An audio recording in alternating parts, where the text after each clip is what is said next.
ngibingelela undaba ezitha umfundisi wami amaNazaretha onke Nkosi yami cha sebekhulumile ukhulumile umntwana owubaba walamakhosi engihamba nawo ngabe Nkosi yami indlebe ke zizondile mangabe ungalalelanga namhlanje Nkosi yami angikusho lokhu inkosi yabathembu sengihambe nayo nje ke njobesho umntwana noNdunankulu uMadonsela uzanywa ukulungiswa indaba yamaNazaretha. Indaba yamaNazaretha ke iyangibhida mina. Funa ngikusho lokhu ngoba ngingakholwa kuwo amaNazaretha. Funa ngikusho lokhu nginibhasophise eManazaretha. Selokho ngifikile la ngaphakathi ngibona isimanga. Ngizwa intshumayelo. Ngizwa ukuphumputha ngibona nizimpumputhe. Kodwa ningaphakathi kwamatshe amhlophe. Ukuthi nifunani kanti?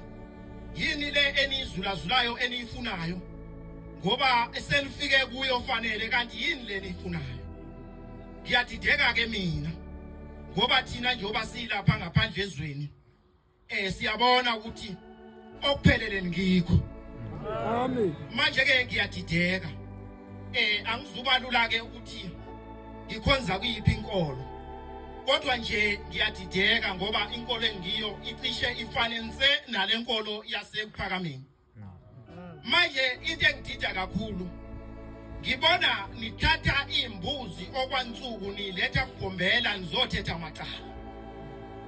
Njengoba nizothetha amacala nilethi inkomo okwansuku.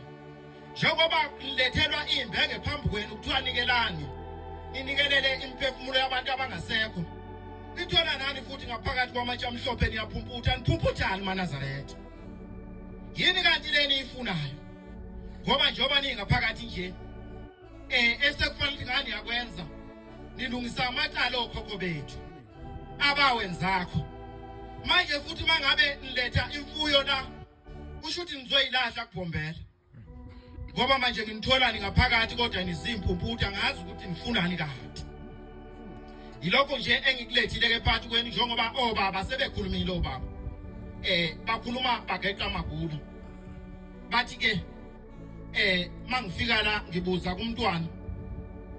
Umntwana uyangiphendula uthi kufezeka lokhu okwakwenzeka emandulo. Bathi uJohani wafika ezobikezela ngozayo.